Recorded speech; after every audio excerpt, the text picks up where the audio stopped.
HieroGeekics. Your show is laughing all things geek. Next. I'm Batman. Welcome back to Welcome to HieroGeekics, your show in deciphering all things geek. This is our first episode. We're going to be discussing about an MCU character, Captain America. Joining me is Brooklyn Boy T. Brooklyn. Hey everybody, what's going on? It's your boy Brooklyn Boy T here. I'm here to get nerdy. And also, Donny Dorko. Donny Dorko here, Willie B. Born and raised, Staten Island resident, here to be Dorky. And I'm your host, Mayhem Mike. You may know me from Mayhem Gaming, The Last Stop on the L, so on and so forth. We'll talk about that more later. Guys, let's talk about Captain America. A lot of people sleep on him. The first Avenger.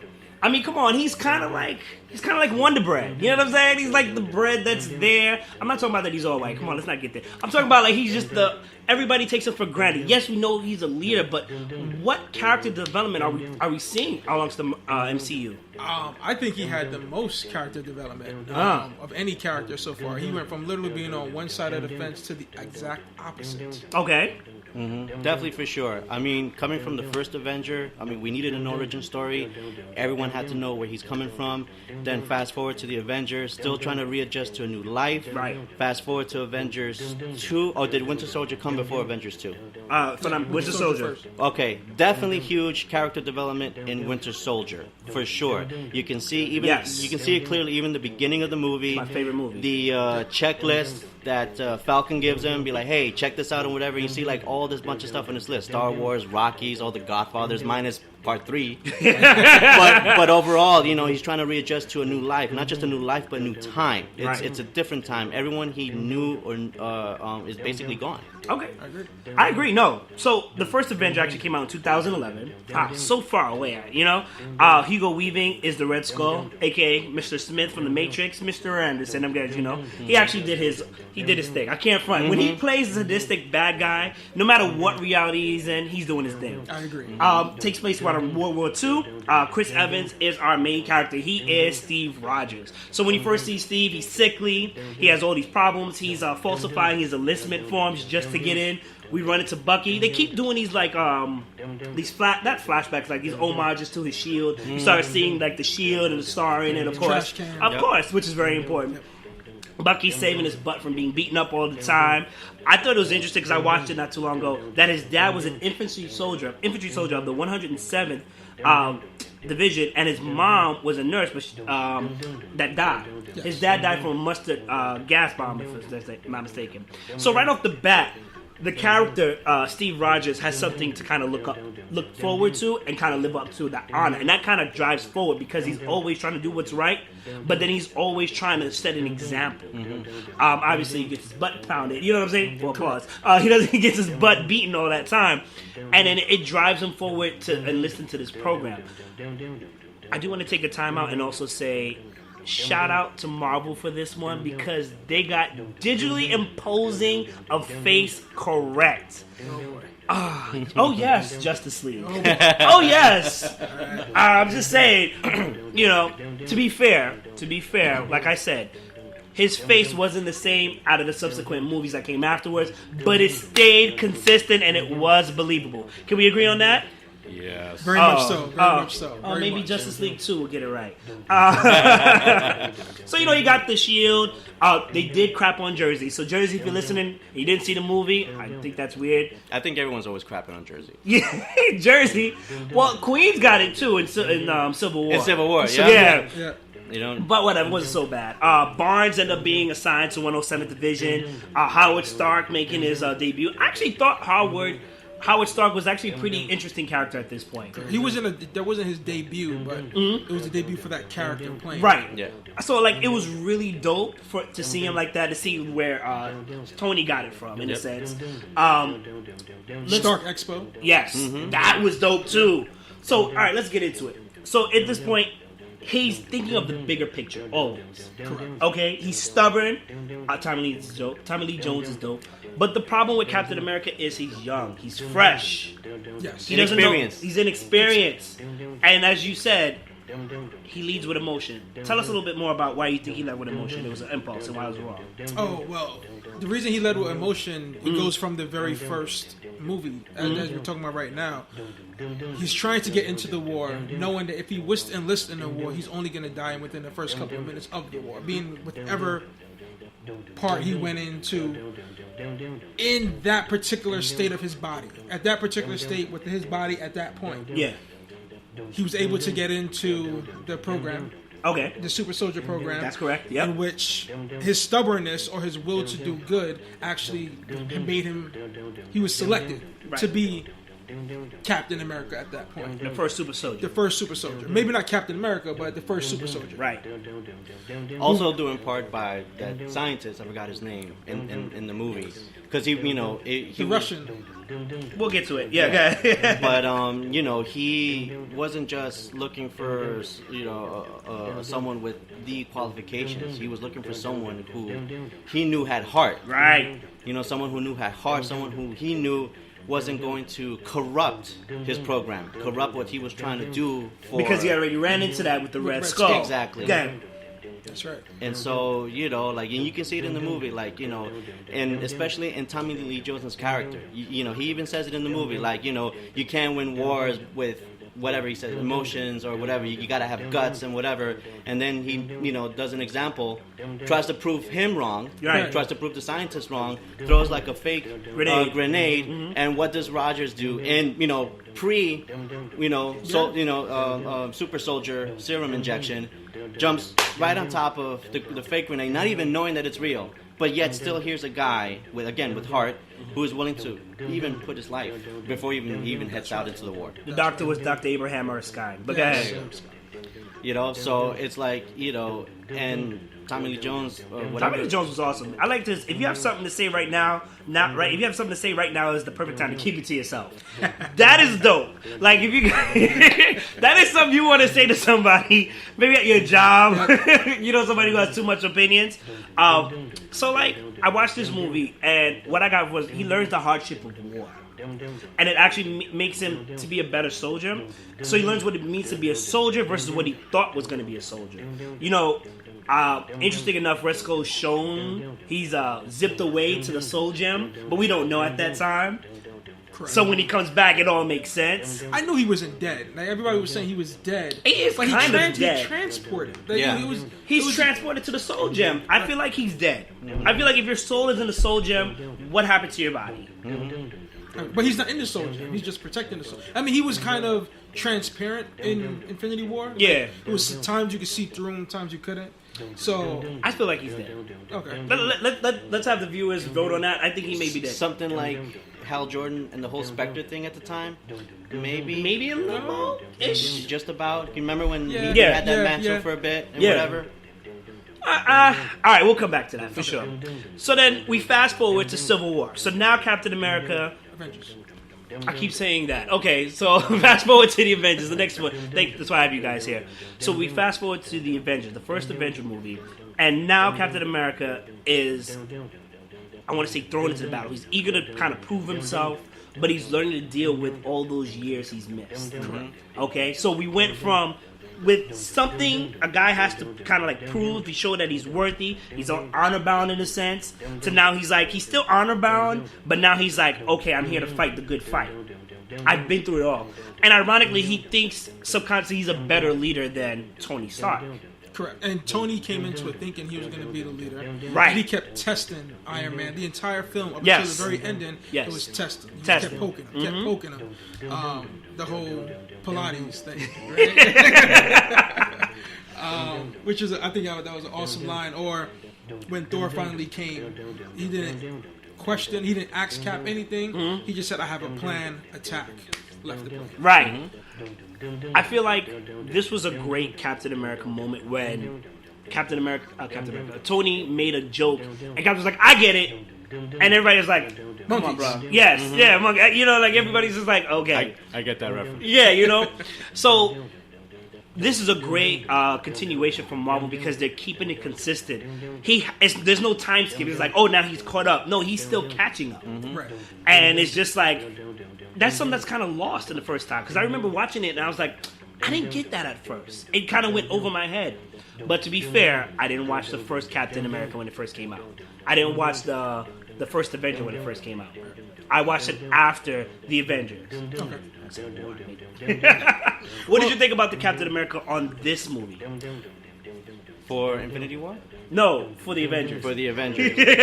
I thought the same thing as you, where he is familiar of the world that he's in now. Right. But if you go back into the movie, you can see that he's still trying to, I guess, sort of struggle with the fact that it's not just him with abilities, or like it's not just him with, you know, being like the first guy who got exposed to the super soldier serum. You got Thor, you got Black Widow, you got Iron Man, you got Banner, you got Hawkeye, which doesn't really, you know, make his mark to like the end of the movie, but still, not hating on Hawkeye, you know. No, that's true. But you know, but the fact is, he's not alone now. Right. You know, he's in a team now where he feels like now he, like you said, he needs to set an example, but at the same time, he's trying to familiarize with the modern world. Okay. Well, you see, when I look at Captain America in this particular movie, in the beginning of the movie, we see the real Captain America in which he's hurt, he's damaged. Because remember when he first introduced him, he's punching the bag. Right, yeah. He's going through all these flashbacks of his friends and his family that's in a sense gone. You know, everybody's dead at this point. So I think we see the real Captain America in those moments, and then after that we see the image, the perfect image that he's trying to put on to everybody else. Because he never let anything. Look at the movie. He never let anything get to him after that.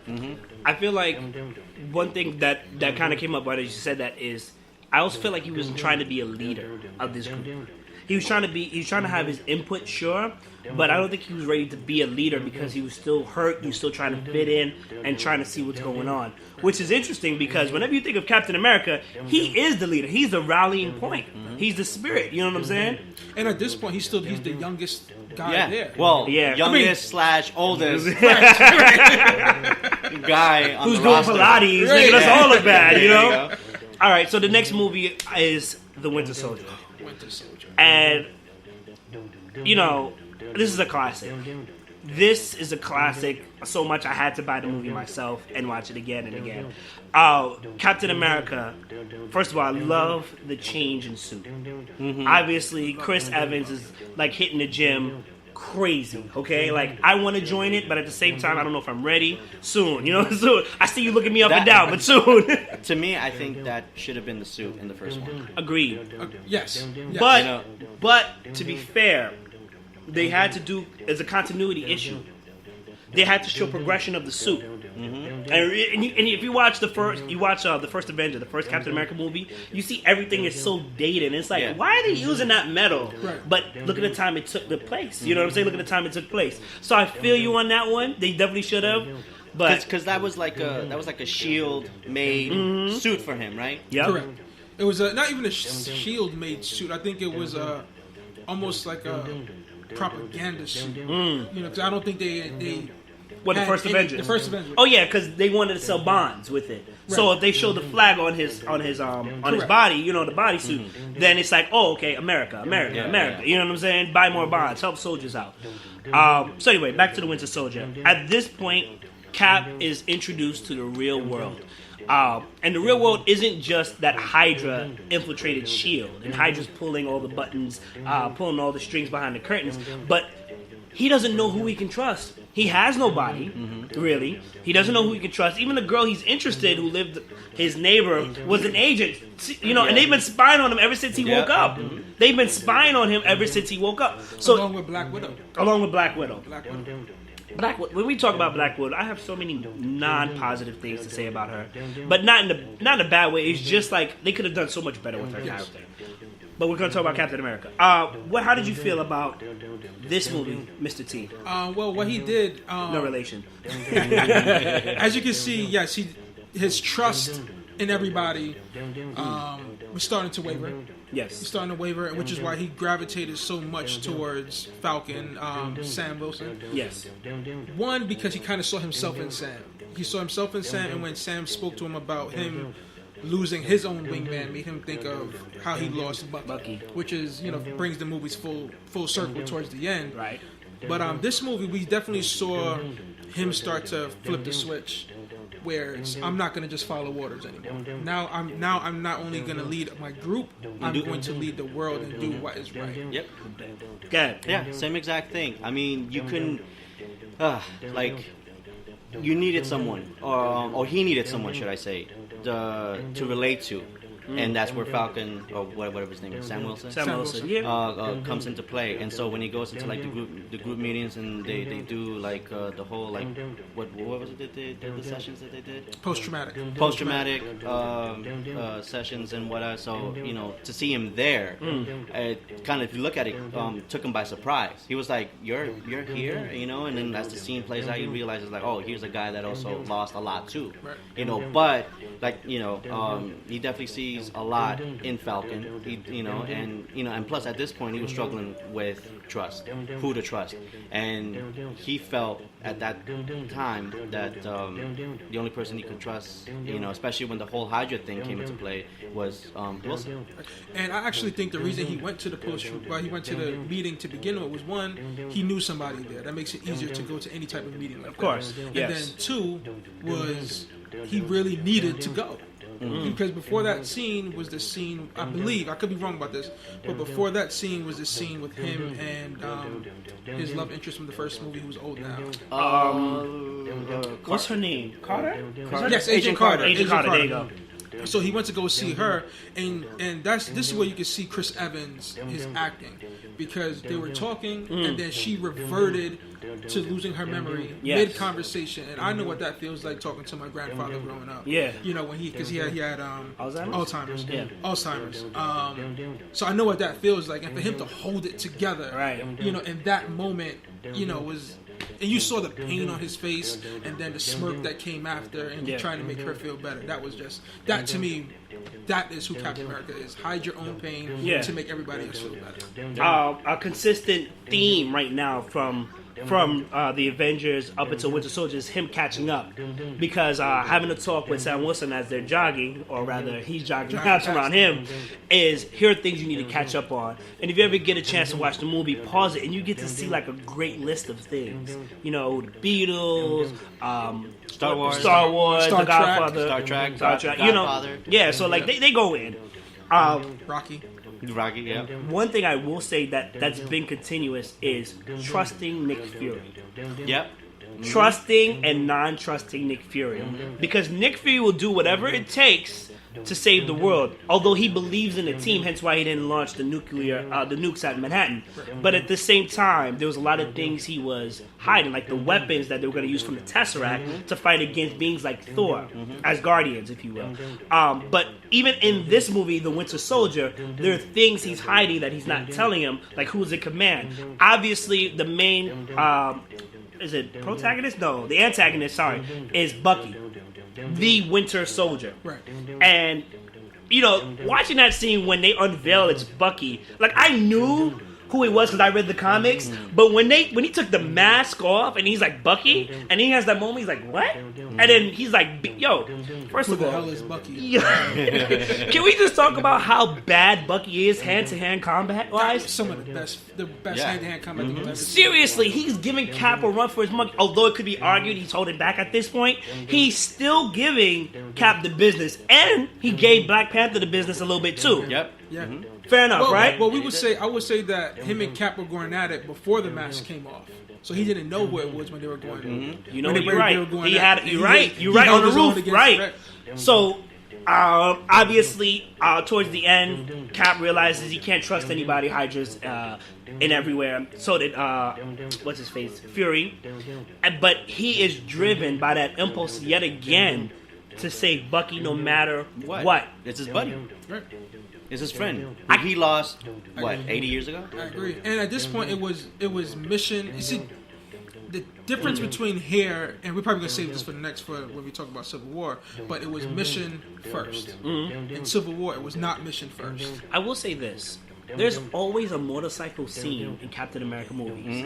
You know, when he went by himself to save Bucky, motorcycle scene. When he's escaping, first of all, the elevator scene. Oh, if anybody wants to leave now, you know, there are some DC fans who don't appreciate that scene, and they say the Batman scene from BVS is better.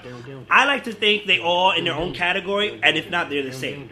Because you fight was like 10 guys, and more guys piled in a small elevator. Yeah, exactly. And then they even, what was that metal, that magnetic metal? Was it vibranium?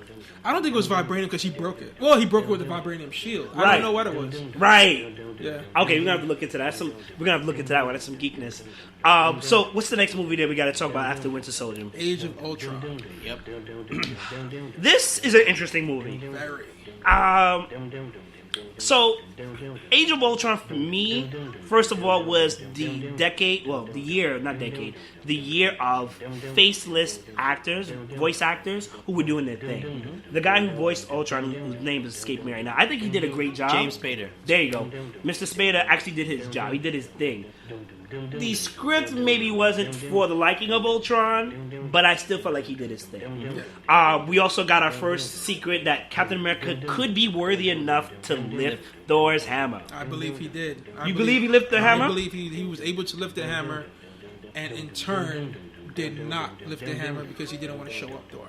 Really? I think is because there's still like some kind of struggle within Rogers himself. Because even though at this time he's already like developed as a character, not in terms of ego, but as a character. But there's still, as you said, that even from the very beginning, you can tell like he's had this trust issue, you know, and so it's like when you have a trust issue, there's an internal struggle within you. And in my opinion, if you're worthy to lift Mjolnir, I think that you have to be free from all of that, like uncorruptible. You know, Agreed. Okay. You know, so it's like you know, I mean, and you've seen it a lot in Marvel characters where they get possessed or they get corrupted in some, you know, shape or form. And, you know, no matter what happens, I mean, you know, still, I mean, you know, hands down, I think it's still like an internal thing with Rogers, hence why he wasn't able to lift the hammer. You know what the crazy thing is? I'm wondering if the worthy bar isn't that high. Here's why. Don't get me wrong, I'm not saying anybody can pick it up. But amongst them, I don't think it's that high because how many movies have we watched that Thor has had a problem with that hammer? It's like he goes through second thoughts. 2 or 3. 2, right? And it's always like some situation where he's kind of like having this moment where he doubts himself. Of course, obviously he overcomes it until he loses the hammer in the subsequent movies that come later in Thor Ragnarok. But still, it's kind of like, well, if Thor might be worthy by like 1 point. 1 point is 1 point in a game. You know what I'm saying? He still won. He still wins. But it's not that far. So maybe Captain America could lift it if Thor was at that low point in his life. Also, we go back to Avengers. Trying to see the Hulk lift the hammer and fail horribly was dope. Cause like it's not even close. Right. You know, like World Breaker Hulk. He's actually going through the floor. Right. World Breaker Hulk is not lifting that hammer. Right. But I would love to see World Breaker Hulk smash Loki into the ground again. But okay, let's talk about Ultron. What's going on with Captain Rogers? What is he going through in this movie? Age of Ultron. Age of Ultron. He's coming off the fact that, and well, he's keeping a secret from the rest of the team. He got mad at Tony for doing the same thing. So he's keeping a secret that he's looking for the Winter Soldier. And at this point, he already knows. This is the movie where he finds out. Actually, no, I'm sorry. The end of Winter Soldier was when he finds out that Winter Soldier actually killed Tony's parents. Was it? Yeah. And and Black Widow know about that also. So really? That's was that an end credits thing or? No, it was in the document that she gave Cap. Really? I gotta go back and see. Now, okay, we're gonna at the very ending. At the very ending, after Fury walked away, she gives him the document. She said there's a lot of things inside there. Be sure that you want to pursue this. So at that point, I think that's when he started keeping the secret from Iron Man about what happened. Same thing with, I don't know if Sam knew, but I'm pretty sure he did. Okay. At that point, so Damn. Moving Yeah. forward to Age That, of Ultron. that went over my head. I did not. But it makes so recall much more sense. Yeah, it does. It does. But go ahead, Age of Ultron. So Age of Ultron, we have Cap, and I think in this movie is where he starts making real emotion, like just emotion-driven decisions. When the city of Sokovia is in the air, he makes the choice to it's everybody up there versus everybody down there. He chose to let everybody die. You know, because he wasn't gonna try to blow up the rock. Iron Man and Black Widow and Thor said we could blow it up. He said no, and that goes back to the fast forward to Infinity War. We don't trade lives, which is a noble thing in its sense, but bad decision in my opinion. I think he made the jump, definitely for sure, in Age of Ultron, where I think he just stopped following orders. He went with what Captain America has always tried to do the right thing. Yes. Right. And even from the very beginning, like we all said, he was inexperienced. He didn't know what to do. He didn't know how to go about or how to approach certain things. But then by the time we get to Age of Ultron, like you said, we don't trade lives. We're gonna save everyone up here, no matter if it kills us. There's a line in the movie where they keep saying, if we're gonna do this, we're gonna do this together. Oh, that was so Right? powerful when he was talking Iron Man, I think, and he was like, how are you gonna end the end game, which you gotta bring up again in Infinity War. He said, this is the end game. How are you gonna stop that portal in the sky? And he says together. Yeah. And then he said, we'll lose, and we'll do that together too. And that was such a powerful line. And it's I think one of my I know we're talking about Captain America, but the obviously Hawkeye moment where he could have hurt somebody, he could have ended somebody, Quicksilver. And nobody else would know. Nobody would know. And fans love that. I think we'd love to see that. For me, actually, go ahead, Dorko. Your takes. What? On Captain America. I think that was it. Okay. Because doing the right thing and all this stuff, and by then, boom, I think he just gave up on following orders, gave up on the political nonsense behind the Avengers, and just was like, you know what, we're just gonna keep on doing the right thing from here on out. Regardless of whether we all disagree, we're here to save lives. That's it. I think whoever thought of this script realized that this would be the perfect time to show Cap's inability to not only lead, like his inability to lead can only go but so far. His ability to lead can only go but so far, and then he has to deal with the fact that he may have to fight his friends.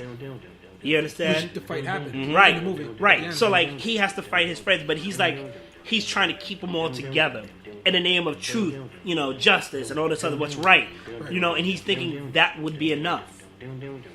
And he displays that in Age of Ultron when he's having that talk with Tony and they're chopping wood and whatever, and just in a moment of anger, he rips the log in half. He's like, whatever, it happens every time. It doesn't work the way you're going about it. You see, but I'm on the other end of it, and I don't know if it's because if you don't know, Iron Man is my favorite character, so I don't know if I'm seeing what Iron Man is doing. I don't have a problem with what Iron Man is doing. The end result is wrong, but the fact that what he's trying to do, he's right. He's 100% right. We have to try to protect the world at all costs. If you don't like it, we could come to some kind of agreement, but if you don't have an agreement, if you don't have a solution, then you're part of the problem. And I think that's Iron Man's perspective. Not that Steve Rogers is a problem, Right. but you're part of the problem. If you're going to try to stop me from what I'm doing, then we're not helping anybody by just standing here talking. And also, he was influenced by Scarlet Witch in the beginning, seeing all the Avengers defeated and all that stuff. So I can see where he gets that mentality. Was we gotta save the world no matter what happens. Speaking of Scarlet Witch, she showed the Avengers their worst worst fears. fears. What was Captain America's worst fear? This is a huge flaw that you showed in Captain America. His fear was the war being over. Did everybody get that from that scene? Or I think they meant that metaphorically, meaning that he had nothing to fight for and nothing to prove. He had, it's kind of like us right now. We all have lives. We have significant others. We have kids. We have family members. We have something to live for. You take that away, and it's like, what do I have to live for? Why am I still alive? You know, and for Captain America, that kind of happened. He was, in a sense, Captain America, the super soldier, was made in World War II. Yeah. Correct. You know what I'm saying? So everything he's done was like all about making the war and making the world a better place. Because how could we have that war? How we get here? Boom. Falls asleep for 70 years or so. Wakes up, wants to make a difference. There's still problems, but then it's just like, what if? Compounded problem. Right. But then once we clear all this, what's left for me? I have nobody left. Because it would be different if the war was over and he had somebody to retire to. At this point, Peggy's... Is it Peggy? Yes. Yeah, Peggy, you know, like the love interest hasn't kicked off, pretty much. It hadn't kicked off for You're talking about her, the niece. the granddaughter. Isn't it granddaughter? The niece. Well, Whatever. Yeah, like I great can't niece remember. or Great niece niece. or I can't whatever. remember her name. That one. That one. It hadn't kicked off just yet. So he was still stuck on Peggy. Right. Or Agent Carter, whatever you want to call her. So what did he have except nothing but betrayal and the war, the will to drive to fight, to live for another day?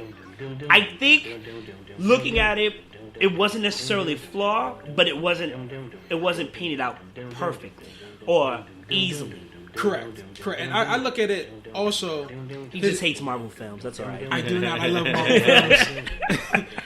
Captain America in the first Avengers showed that his father was a warrior. Was a soldier. And that's all he wanted to do is follow in his steps. He wanted to lay his life on the line, just like everybody else. Fast forward to Age of Ultron, when that is no longer the case, when the war is over, what else does he have? And fast forward that to the conversation he has with Iron Man about trying to stop the war before it starts. It's interesting that you say that because I think about it. I think Captain America, no matter how much good he does, is subconsciously feeling empty. Because at this point, he went from fighting a war. He fell asleep. He woke up. He stopped an invasion, right? He fought against inside forces, right? He was even doing Spec Ops missions. And it's like for him, for his worst fear to be the war is over means that he feels like inside he's not doing anything or not enough. He has to now face the fact that everybody's gone. Retirement. At some point. You know? At the end of the movie, he calls the Avengers Tower his home. You know, him and Tony was talking about. That's also going to be key. We're going to keep that in mind. Yeah. He calls the Avengers, not the Avengers Tower, the new Avengers facility upstate New York. He calls that home as Tony drives off. So. Okay. Wow. We just had a major breakthrough. I feel like I'm going to bill you guys for the psychoanalysis. What's the next movie after Age of Ultron? Civil War. Yep. Civil War. So, I believe everybody who's listening now has heard of Civil War. We've all seen it, but it's such a popular movie. Like we said earlier, Queens get kind of like some crap on it, you know, because that Spider-Man scene is dope, but at the end of the day, he's just like Brooklyn. Our Queen listeners are not going to be too thrilled about this. Spider-Man did his thing. In this particular movie, I think Tony Fears has come to light. And it's not necessarily him losing the war. It's him having faith in certain people being lost. Because, Cap. I said Tony. Cap, yes. Because once Tony finds out that Captain America knew that his parents had died from his best friend who was continuously chasing after and hid that secret for a while, that level of trust is gone. Ironically, that same berserker mode that Tony went into, Star-Lord did as well. Yes. But we're going to talk about that later. Tell me your feelings on this, guys. Dorko. Oh, me first. Now change it up. Well, from the very beginning, you can definitely see character development, character progression in Captain America. He's experienced. He's seen the behind-the-scenes BS with the government, with the Avengers, with everything. So at this point, all he has left is just following orders and fight the good fight. And as much as they try to do that at the beginning of a Civil War, I mean, accidents can happen. Not that Scarlet Witch meant, to just, blow up that building, whatever. But still, it was a mistake. that was made, and even Cap was like, it's not your fault. You were trying to do the right thing, and there's going to be mishaps. Nothing is perfect in trying to fight this fight. There are going to be casualties, unfortunately, but the whole purpose of this is just to keep fighting and make sure that everyone's safe. I just want to say this movie is a groundbreaking movie in Marvel up until that time because it develops a lot of characters like Cap showing he's like mentoring Scarlet Witch with Black Widow. They're working as a unit. Falcon seems to be more in his groove. He had his little moment. You know what I'm saying? Yeah, new suit and the bird. And they keep going after that. Everyone had a moment. Everybody had a moment. As a team, you realize like where they lie and how they kind of feel. He's found his position as a leader. With something you didn't really see in Age of Ultron. Right. Because Tony kept having to tell people that I'm not the leader. It was like, I'm not the leader. I just make people look cooler. So at this point, he accepts the role as leader. It may be too late. At this point, if you think about it. It may be too late, and I say that because of what happens in the movie. There's some people, and it makes sense. Like, if we had superheroes today, really quickly, the movie is about hero accountability. Yes. All right? There's a theory, like, even for, like, the more superheroes that come out, the more villains come out for those superheroes, whether made by the superheroes directly or indirectly. And it makes sense to have accountability. However, Captain America is, like, pretty much saying, like, y'all know Hydra's still out there, right? Yeah. They infiltrated us. Right. And Tony's like, well, before anything else happens where people are killed and blah, blah, blah, this is the right way to go. And pretty much Captain America's like, but y'all know Hydra's out there. Yeah. Like, this is going to happen either way.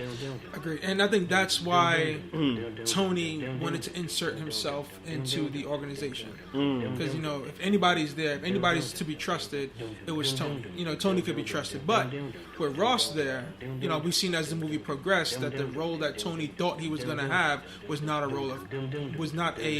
role of power.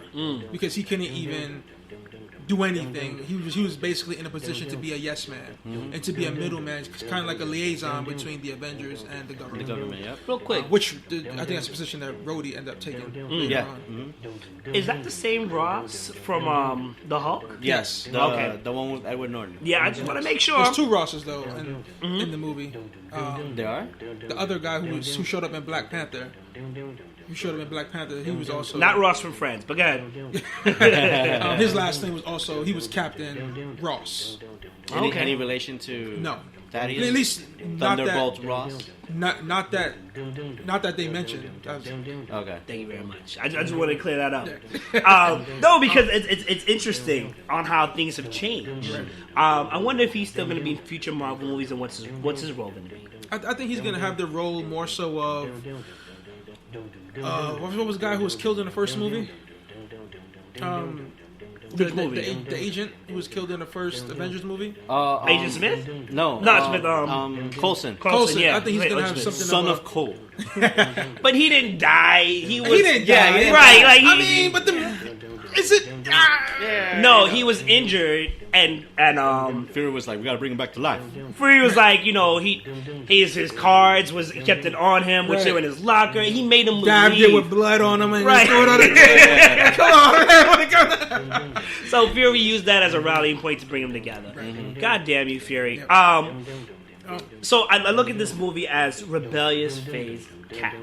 Full rebellion. But he understands that rebelling outright and continuously in people's faces is going to work. So he opposes when he can. Great movie, Civil War. I think at the end is when he cuts his ties. And not necessarily goes soul searching, but he's like, you know what? I'm better off no longer in the spotlight. Correct. I think this is really good, girl. Go ahead. So, this movie for me, it starts off with Cap in a you're doing things with his shield that we can clearly see he's advanced. He's advanced to top level. He powered all the way up, basically. At this Even point. his fighting skills have developed. Amazing. Him and Bucky. Him and Bucky's fight scene with Iron Man was dope. Yes, because when Iron Man started fighting back and he learned the the fight patterns of Captain America, I was like, oh, this is it. Yeah. I thought this was it. And then he took Bucky's arm. Yep. He took Bucky's arm. Okay, Dad, I'm sorry. No, that was an amazing scene. He took Bucky's arm. The arc reactor's off limits. Don't try to. But yeah. So Cap has tremendous growth in this movie, and this is where we see the complete flip, where the character turns on its head. Where in the beginning he was all about government and following orders to, I don't care what the government has to say, I'm gonna do what I need to do, and makes the emotional decision, which was, I mean, it could be, was it right, was it wrong, type thing. And he even lies to himself. He says it in the movie. He's like, I wish I could turn away, but I can't. But I can't. We saw him and Iron Man go toe to toe, and the movie to me is about superhero accountability, yes, but it's also two brothers fighting over a third party. And you got Cap and Iron Man, who, even though Cap is older than Iron Man, it's really Iron Man he's the younger brother to Cap. Sorry, even though physically Iron Man is older. We know what you mean, yeah. Right. So he grew up with that shadow of Captain America on his back. I feel like it's 2 points. It's where Captain America has actually been in the war. The war we all fight, supposedly. He's seen how it develops a person. Because, they shortchange it. No, they shortchange it. They kind of cut it off with various battle scenes. He's seen men grow. He's actually seen patriarchy, in the sense, in the soldiers that he's fought and all this other stuff. Whereas Iron Man is like, I know this from experience. Right. Because even when he first met Iron Man, he's like, big man in the suit. Take that away. What are you? Of course, Iron Man was like, billionaire, playboy, philanthropist, and it's just like he came back with that, and it's just like, all right, well, genius, playboy, billionaire, philanthropist, whatever. So it's just like, it's 2 different views, and they're not necessarily wrong, but they refuse to think, like, instead of coming together, they're more or less like, my view is better than your view. I agree, and that's the way of that confrontational older brothers and younger brothers see it. I know from me, my younger brother at least, we see things from 2 different angles, and I feel sometimes my brother, he purposely sees things from a different angle just to make me upset, or just to tell me he sees it from a different way, just so I can be like, come on, man, like, how is it even possible for you to see it from that way? And I think that's what I feel like there's a little brother organization that has your name on it. And that's what their views were, basically, was one, we need government, we need to be governed, and if we can't accept responsibilities, we're no worse than the back, which is true. Yeah, right. Yeah. But then Cap, what if the safer hand is still our own? Again, their Hydra is still out there. We don't know who is Hydra. So can we trust anybody who's not us? I think that's going to be like the ongoing theme. Hydra's still out there, yo. Hydra's forever out there. Right. And the death of Peggy in this movie. Yeah. The death of Peggy in this movie. Yep. It's like the worst soap opera. You know what I'm saying? Like, die already. It's 12 seasons later. But it's very pivotal because it's like, let go. Right. The last thing that was tethering you back. Yep. Boom, let go. So after this movie, after Civil War is our favorite movie. Infinity War. Justice League. So we're not going to talk about that yet. So with Infinity War, if you haven't seen it already, please go see it. It's really dope. It's like over 30 characters. They all get their moment of shine. They're all important. They all do something. Maybe some more than others, but it's still important nonetheless. Captain America's role is so dope. And I want you to tell them, Brooke, about what the facial hair meant at this point. So, in my opinion, I think the facial hair was more so continuation of the rebellious side. Where typically when he didn't have the facial hair, it was, I'm a soldier, I'm in the army, and I'm still fighting for the cause of righteousness. righteousness. And now, fast forward, the beard shows I no longer care about what the government says. I'm gonna do what I want to do, and if you want to get in my way, I'll fight you too. That was a great line in the movie. And it was real. And it was real. It was real. You know, they didn't try to tease it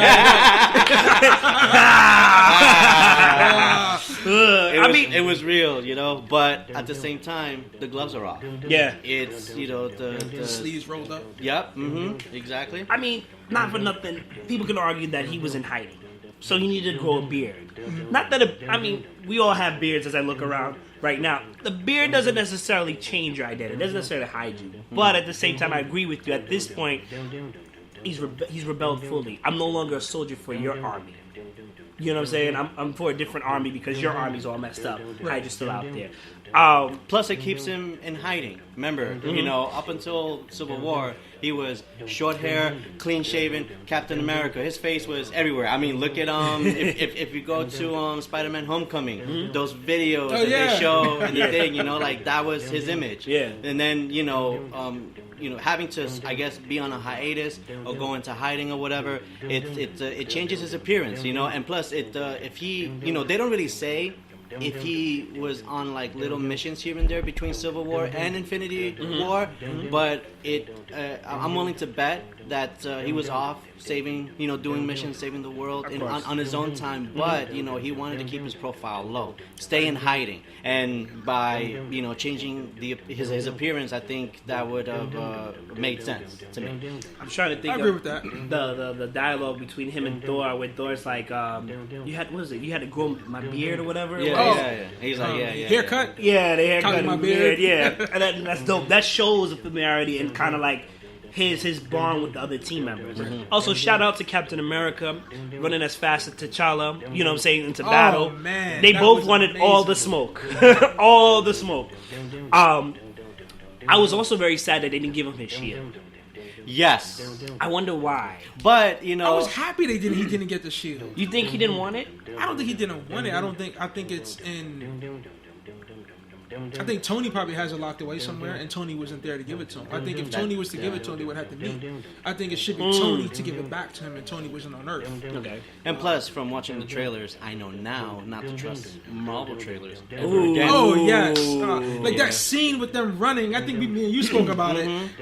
I was. That's what I was there for. With the Hulk and That's what I was there for. Because even after they the do movie, that all the time. Yeah, even after the movie, I had to go back, watch the trailer, be like, nope, that wasn't in it. That wasn't in it. That wasn't in it. That dialogue wasn't in it. But that, you know, that wasn't in it. That was a meme that they brought up. Listen, when it comes to DC and Marvel, they put any movie, they put certain outtakes that doesn't necessarily make the movie. It may make the DVD, depending, Right. And whatever. Because I learned that Deleted in scenes. that in X-Men X2. Okay, there was like an extra scene with Nightcrawler that I was looking forward to. Never happened. And I have the DVD. Which one? X2. So it's like after the fight scene, he meets somebody and he like kind of gets to the fight, and then that's when the movie takes off again. Okay. They showed that in the trailer. Didn't happen. Okay. I'll send it to you guys. And I was like, what? I was like, what? That's my boy Nightcrawler. Age of Apocalypse, Nightcrawler is the best. He's the one that actually killed the clone of Deadpool by teleporting with his head and then threw it back at him. And the other ones are pretty alright. Anyway, we're gonna talk about Captain America. I think this was it. I think this is what the government feared was Captain America going rogue. Because here it is, he is the last survivor. He's the only survivor, of the super soldier serum. Yep. And they're worried because they don't know how to control him. Correct. They tried their best. They tried. And, you know, he pretty much he verbally flipped them off in a sense.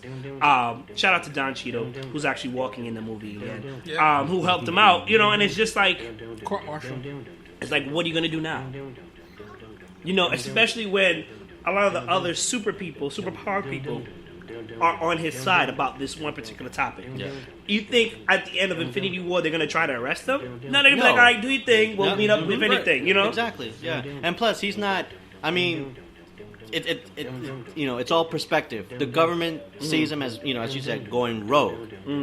But when you go rogue, you think bad thing. for Captain America, that it's not necessarily a bad thing going rogue. He's just trying to stay in hiding, doing the right thing on his own terms. And that's the crazy thing. Like, Hydra is still out there. I don't think.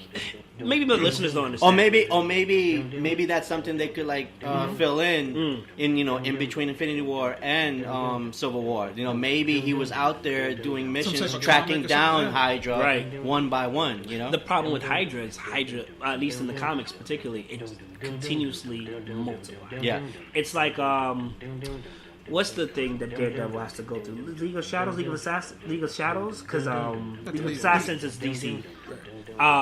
Whatever. There's the ninjas. It's like you have to cut the organization at their head, but you don't know who the head is, or the head is always like it's manipulated to think, and it's something continuously going. And Hydra had they infiltrated the top. The top chairman, you know what I'm saying? So, like, for him, he has nobody to trust. And the superhero act is still active. Yeah. It's still active, but it's just like, who do I go to? Yeah. Let's go back to a past movie for a second. Go back to Iron Man 2, and then it was revealed in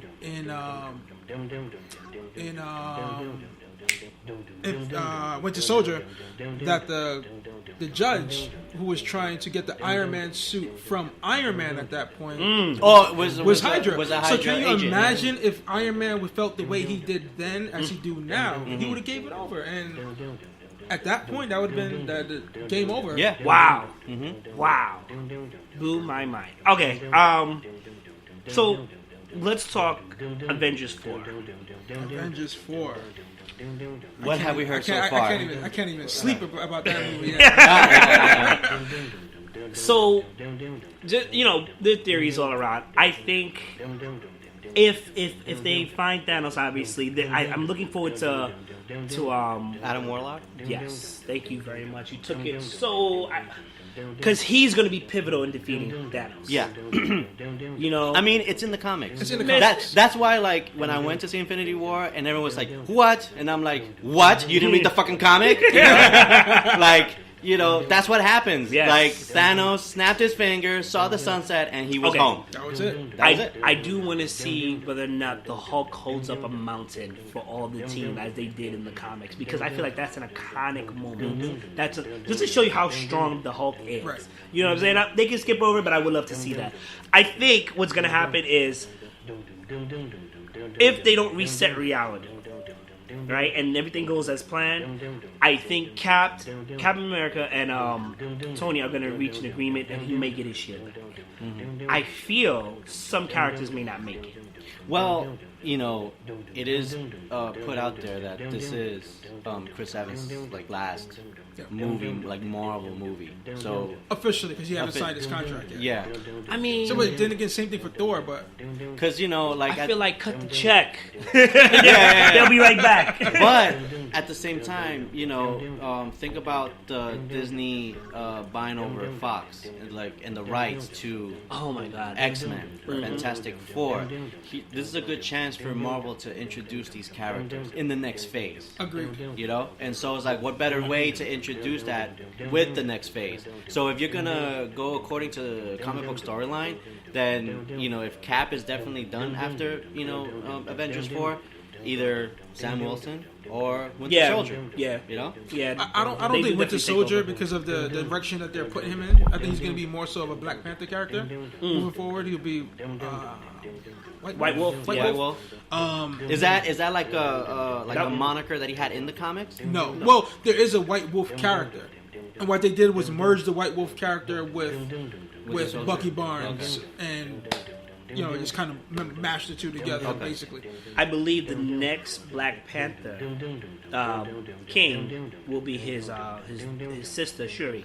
Yeah, I agree. Until he comes back. Well, go on. I actually want to hear your take Well, on in that. the comics, she takes over because they see, and this will be great in what you said. If they bring back Fantastic Four, and unfortunately, you have to bring back Doom. You have Doom. Yes. I mean, do him right. right. Do him right. Okay. When you say bring back Doom, you mean like the last Fantastic Four movie? No. Start from scratch. We start from scratch. You have to start from scratch. Gotcha. Okay. Okay, so what I mean is we bring don't back. we don't want to see those kids. Because Reed Richards is not a college graduate. He's supposed to be an older man, older, smarter. On And the plus, level of it'd be cool. Like, remember in Homecoming, they sold Avengers Tower. right? It'd be cool if that eventually ended up being the Baxter Building. That'd be awesome. That'd be awesome. Unless, because they haven't even established yet anywhere in the Marvel Cinematic Universe that any building or like whatever building in Manhattan is the Baxter Building. Can you imagine if in Avengers 4 they're flying over and just a building with a 4 in it? That'd be nice. Nothing is said about it. Right. Somebody just goes, "Oh, that building is new." Camera pans, and that's it. Yeah, that's all we get. Or, the X Mansion. So something said. But I don't even know if I'm a fan of this move because I just think that means we're getting less movies per year. I feel the one I had to look him up, Julian McMahon. If I said his name correct, What is it? McMahon. Alright, so maybe Julian. If you come back as Dr. Doom, I'm all for it. I feel like so far he's the first Doom. One, the first Doom, the very first Fantastic Four. I feel like he did right. That suit was awesome. That coat, the mask, everything I was like, that is Dr. Doom. That's Dr. Doom. The movie was, but Dr. It was Doom. watchable. It was watchable and entertaining. Not like the other one. Not like the last one. All right, guys. All right, come on. Michael B. Jordan was in it. Let's give him his props. He was the one bright spot in that movie. The one bright spot. I think if they brought Fantastic Four and Avengers 4, I would actually like to see some of them fighting off whatever. Like if there's an invasion or something, like see them in work, or maybe show like a report where they were doing something to help out, and then they vanish. The Skrulls maybe, like what the Skrulls maybe could be like the because you need Skrull something. invasion? You need something after Thanos at least. Okay. Something to continue on like that fight. My only problem with that is they would have to also introduce the X-Men because for the Skrull invasion they need the Illuminati.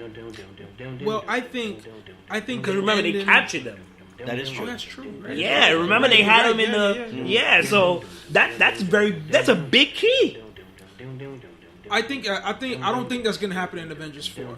I think what's going to happen in Avengers 4 is we're going to see what happened in The Flash, where reality is going to get fixed. Maybe not everybody comes back, but a majority of the characters are going to come back, and then we're going to say, oh, everything is back to reality. And then we're going to see Professor X strolling on his strolling, rolling, like pretty much their own version of Flashpoint. Yes. Okay. I think something like that's going to happen. Because right now that's sort of the talk that's going on online is time travel. Well, I mean, technically, it's the stone. The reality stone could, you know what I'm saying? They can reset all that. And then technically, oh my God. So, if Professor X was still alive at this point, as well as Reed Richards, they're supposed to have a soul gem to protect. Correct. At the end of this, Captain America, Reed Richards, Xavier, not a soul gem, Infinity Stone. The Infinity Stone, the gems. So it's just gems, Infinity Stones, whatever. So they're supposed to have it.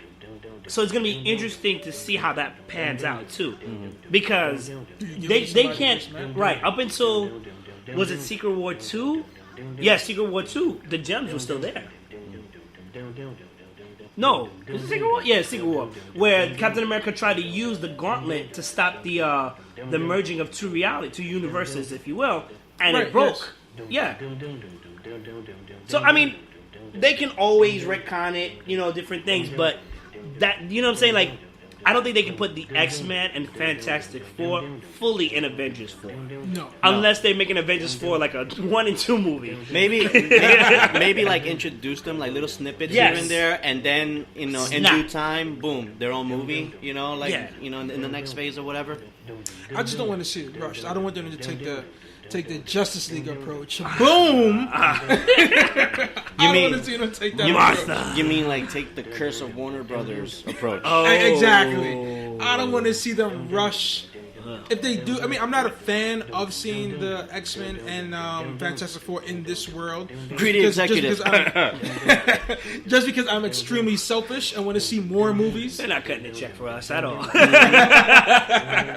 Yeah, no, I agree. But if they're gonna do it, they should do it the right way and kind of pepper it in as opposed to because up until now it's that's like an introduction, you know, in another movie has worked. Civil War. Who else did we see? not a group of Iron Man 2. Black Widow, you know, after that, you know, they introduced her and then like they kept her, you know, from there on out. So like same jump on you, turn your whole body around. Her Piranha. Yeah, that whole you know, like you know, just introduce some of the characters here and there until finally, you know, give them like their own movie. I'm not worried. I think Avengers 4 will be dope because these movies, these scripts were made in advance. The crazy thing is they were all kept in secret. Yeah. So like. Everybody has an ending, but nobody knows what's the true ending. And plus, you know, I mean, I read a headline. I didn't read the article, but the headline read that the president, what's his name, Kevin Feige or whatever, yeah. That apparently he's waiting for the green light to introduce X-Men and Fantastic Four into the next. Kevin, if you hear this, you are invited to my cookout. You are no, seriously. This man has continuously gotten better with Marvel films, producing. You know what I'm saying? So definitely. Look where he started from. What I he like started from Spider-Man and getting you know, getting kicked off the project or something like that. So. And plus, what I mean, I don't know if it's true or not, but if it is. Thank you for giving this movie lots of props, but apparently the way they go about it before they make these movies is they watch the OG superhero movie, Superman the movie. They see this movie prior to making their own Marvel movie, and just to come up with their own approach from that. Yeah. You know, be like, this is the movie that started it all, and we want to make a movie similar to that, but in our own way. And we believe men can fly after that. Yep. There you go. I've always wondered why it is that great stories translate horrible onto the movie scene. You know what I'm saying? Like, what are these adaptations when it comes to comic book movies and even video games? Oh my God, we're not going into that. Why do they translate so horribly? I hope they stick to the Superman formula, if it is, or whatever they're doing that's like Superman formula, so they don't get sued. Because let's face it, DC, Marvel are very petty. They're like Samsung and Apple. I said it. So with that being said, like, it works. I'm not worried about Avengers. I hope they do. Maybe they shot some scenes for the Fantastic Four and X-Men, and maybe he's waiting for a green light for Avengers 4. I'm looking forward. You know what I'm looking forward to doing? He's like, here's the new revised schedule. And we're going to see Fantastic Four movies and X-Men movies. That would be dope. Because, okay, aside from the first one, alright, there's no real good Fantastic Four. I'm sorry. Silver Surfer. They're watchable. They're watchable, right. Silver Surfer was dope, but Galactus was a cloud. How did the movie even end? So what happened was Johnny Storm took all their powers and fought back with the Silver Surfer Galactus. Which one? Second one. The second one. With the Rise of the Silver Surfer? The Rise of the Silver Surfer. I never saw that. What? I never saw like that. He took all their It's powers. watchable. Because remember, he was touching them, and Right. they like he's getting everybody's powers. They took his power. They went against the Silver Surfer. Doom had the board. No, because Doom had the board. Sorry, not Silver Surfer. Doom had the board. Dr. Doom had the board. He fought Doom. Because Silver Surfer was stabbed. He was like losing his powers or something. Whatever. Sorry, I don't mean to spoil it for you. Yeah, and then they come back on the board, the hoverboard, if you will, and then he sends Galactus back. The first one is they melted Doom's armor and cooled it off. Okay. Yep. And then the one with Michael B. Jordan was an alternate reality. Oh my God. Who cares about that? Okay, fine. I won't say it. Horrible. So they need to do I didn't see that one either. You don't need to see that one. Yeah. You I mean, you don't need to see should that one. for research purposes. He likes it. You don't need. I like Fantastic Four. I was told that the movie was it wasn't great, but it was like you said, it was okay to watch. You know, It wasn't justifiable if you paid a movie ticket. Sorry. You talking about the third one or the second one? All of them. No. The third one is you need a refund after seeing that movie. Anyway, so they need to do Fantastic over. They need to do it right. Plus tax. Listen, don't make me go into you about Justice League, okay? Hey, Because, first of all, Batman vs. Superman didn't give you the full movie, and I had to buy the DVD to find the full movie. Well, so not only do you owe me $20 for the ticket, right? If not $15, but then you also owe me $20 for the DVD collection. but So we're at $35. I blame WB executives for that. There's a Yes. reason why they came out with the cut on Blu-ray as opposed to in theaters, and supposedly the story goes is that execs. Why are you doing that? Yeah, execs at Warner Brothers fear You're killing movie culture. because like the extended cut was like what 2.5 hours? the extended cut was 3 hours. Almost 3 hours, right? But it made the movie. He put me on. It made the movie. It made the movie, but and that was what Snyder wanted to put out. He wanted to put out this movie, but Warner's thought it was too long, and that audience wasn't going to sit through a 3-hour Batman Superman Listen. movie because they thought, well, this isn't freaking Lord of the Rings Bruh. or like Harry Potter. Bruh, we watched Titanic. Okay? We've watched Titanic with Celine Dion. My heart will go on. For 4 hours. Okay. Okay. But the thing is that they already went through this with Zack Snyder Yeah. with The Watchmen. Again, The Watchmen. The The extended version cut, to yep. Watchmen is the only version that I recognize, and that is the only version that I watched. To be honest, I still have yet to see it with my sister because she saw it in theaters. So I want her to tell me what scene wasn't in theaters because I never saw it in theaters. I saw the extended cut. And so as a result, Warner Bros. Was like, we'll still put out Batman vs Superman, but you're gonna have to make some tweaks and cut the running time down a bit. It was a horrible But decision. and in Make exchange, it a two-parter then. and in exchange for that, they were like, but we'll put out the extended, the ultimate cut or whatever on Blu-ray. It's the worst decision ever. X-Men 2, I think, is possibly... No, I can't lie. X-Men 2 and the first, following the whole Jean Grey set, was like... The first trilogy? Yeah, the first trilogy was like the best one. Oh yeah, X-Men 2. X-Men United, yeah. X2. Used to be out of the 3 movies. Out of the 3 movies. Oh, did not you- everything. Okay. You were coming for me. I felt it. No. X2. Because Yes. X1, Halle Berry, what happens when you hit a frog, a toad, whatever, by lightning and that little corny ass Everything else. Everything. Like, I don't even remember it. The graphics weren't so great, but, it was the beginning. Yeah, skinny Wolverine. Oh, my God. Whatever. Hugh Jackman played it, rocked it until the wheels fall off, you know what I'm saying? However, X2 started off great. Gave my boy Nightcrawler his pops. He started off that whole assault on the president, bruh. Yes. Took down all that Secret Service, yo. Woo! That was an excellent opening. I X3. think the best opening to any movie. I'm the Marvel Juggernaut, X-Men movie. I guess. X3, I'm the Juggernaut. That's I'm the Juggernaut. I'm the Juggernaut. And the funny thing is, I felt like William Stryker was a dope villain. Yeah. I felt like he was a dope villain. He is a dope villain in the a dope comics villain, and in animation, but it's just... Because you needed someone, because like from the first X-Men movie, you had the Senator. He was gone, so you needed someone to fill in his shoes to be like, against all mutants or whatever. However, he's using mutants to, fight for his cause. son was And his son technically... was Yep. Right. Okay. Days of Future Past was probably the classic X-Men movie. we've I seen. haven't haven't seen the Road Cut. I've seen the road cut. It's good. But it doesn't add too much to the movie. Okay. The movie was great as is. With the road cut, it added. I think it was extra. Was she even 4 minutes. Was she even like an important character in that cut? Yes, she was. She was a very important character, but it doesn't change the narrative of the movie. Okay. I will say this: can we bring back my Southern Flying Bell Rogue? Because now that Miss Marvel or Captain Marvel is going to be here, you know what I'm saying? She can grab her Captain Marvel. grab her, and then she could fly. Yo, I don't know if you guys remember, but we're gonna take you back.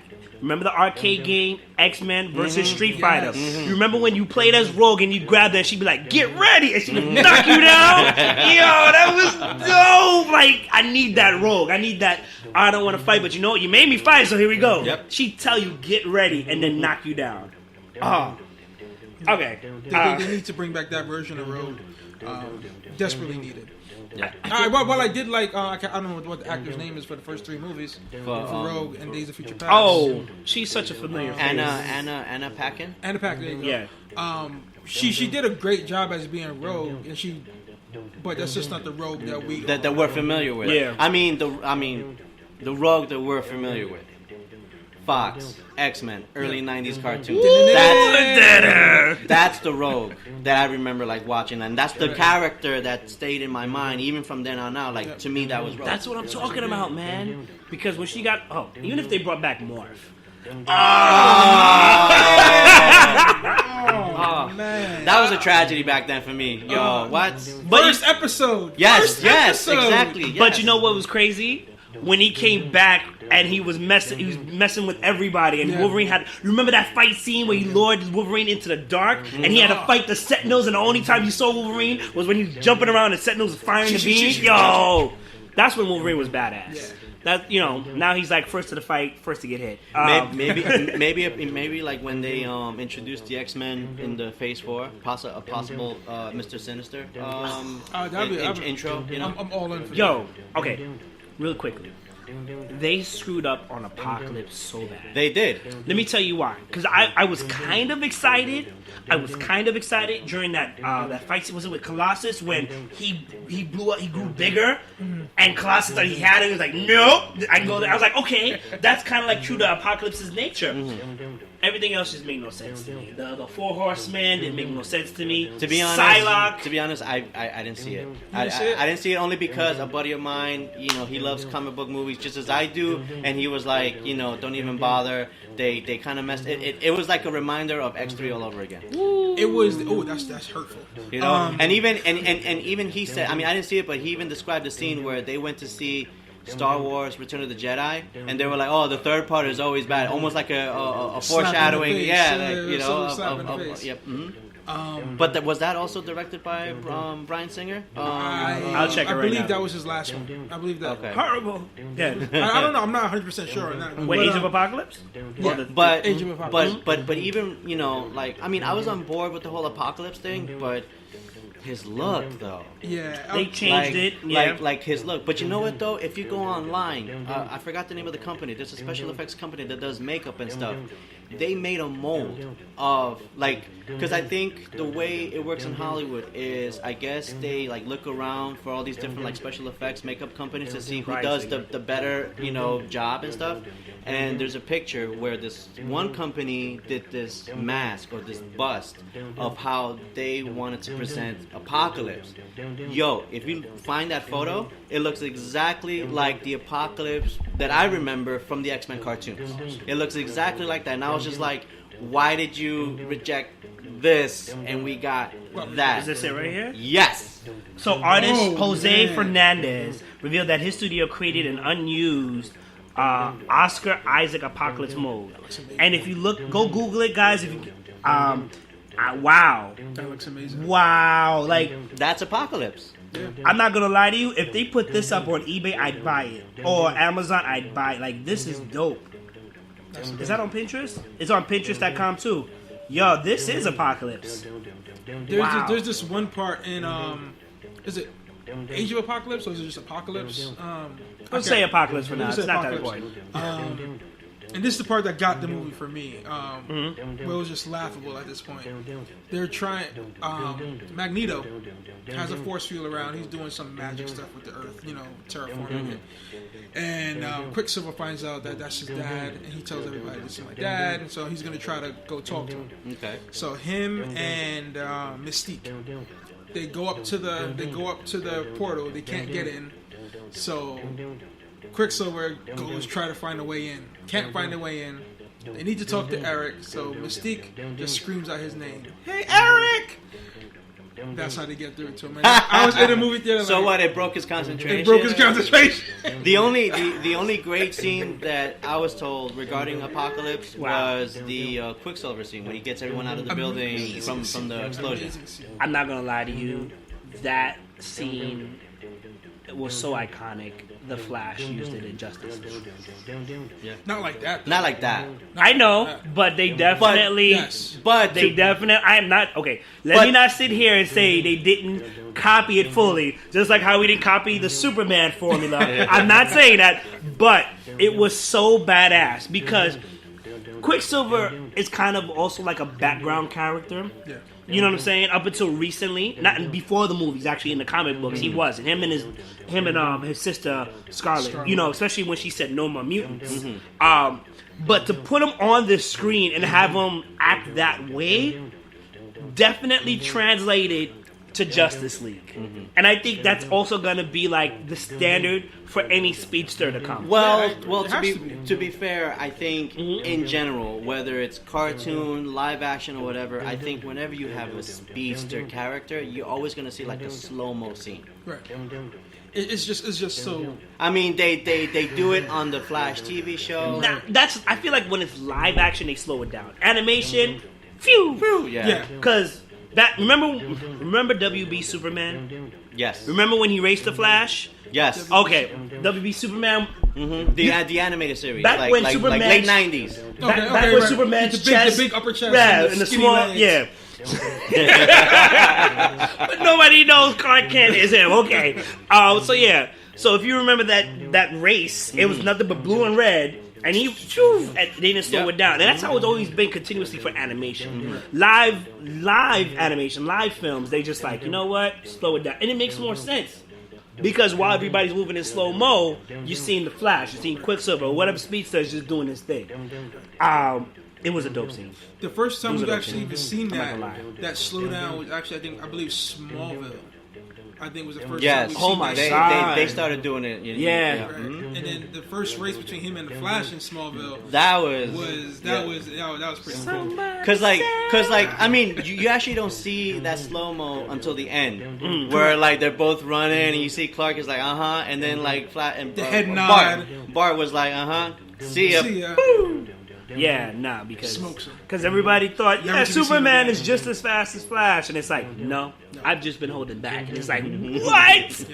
That I just want to bring really quickly. If you guys haven't followed, check out Injustice, right?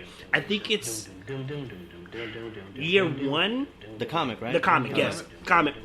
I think it's year 1, if not year 2, where he's playing a game of chess with Barry, and Barry learns it like that. Oh yes. And Clark uses that to kind of talk to him about solving a problem. I forgot what the problem is. You know, this man beat Clark in a matter of like, I'll give him like 10 games or whatever. He checkmate. Like, like he was crazy. I think it probably was less, but I think they were talking about either something with killing or guns or something. I know what it is. That was before he was Caliban's forces had invaded the world, and Superman was deciding whether or not he should kill all the forces and go after Caliban, if I'm not mistaken. Okay. And he pretty much, Barry was like, you gotta do what you gotta do in a sense, and he killed him, and he killed Caliban. Woo! I need to catch up on that. Whoa, yeah, I got you sending I'm rips. on year 4 right now, but I don't remember year 1. Oh, it's going further. It's going for I stopped when I stopped something with Gorilla Grodd. Oh, with Hawk Girl? No, not Hawk Girl, with Canary. Okay, I'm not gonna spoil it. Okay, I followed it because I played the games. I got Injustice 1 and 2, so we'll talk about that. All right, we're gonna wrap this up. This has been HieroGeekics, your boy Mayhem Mike. You can follow me at YFR Mayhem on Twitter. Definitely look me up on Last Stop on L for all things millennial in Brooklyn, and of course Geeks Unlimited, my show that I'll be hosting over there, for all things geeky. To my right, you guys can't see it, obviously. Now that I think about it. Brooklyn Boy T, catch me on Instagram, Brooklyn Boy T. Just want to say thank you for the invite, man. This has been fun. Don't worry, you'll hate me next time when we talk about DC and how horrible Martha. To my left. Which was a great scene. Oh my God! No, it was a wasn't. great scene. No, it wasn't. It was a great No, scene. you know why it wasn't a good scene? Let me tell you why it wasn't a good scene. A good scene, everybody gets. Everybody can look at the same thing and interpret it differently. Nobody understood why he said Martha and was like, "All right, I'm a good guy now." I understood. He was always a good guy. He was always a good guy. He was always a good guy. He just had different ways A of good guy going that was about gonna it. kill. Are we gonna talk about the Batman that kills? I know we got the Batman that laughs from Twisted Metal, Dark Knight Metal. So Twisted Metal was actually a great game. Dark Knight Metal. He was killing and branding. Didn't Captain America kill every Hydra soldier on the helicarrier?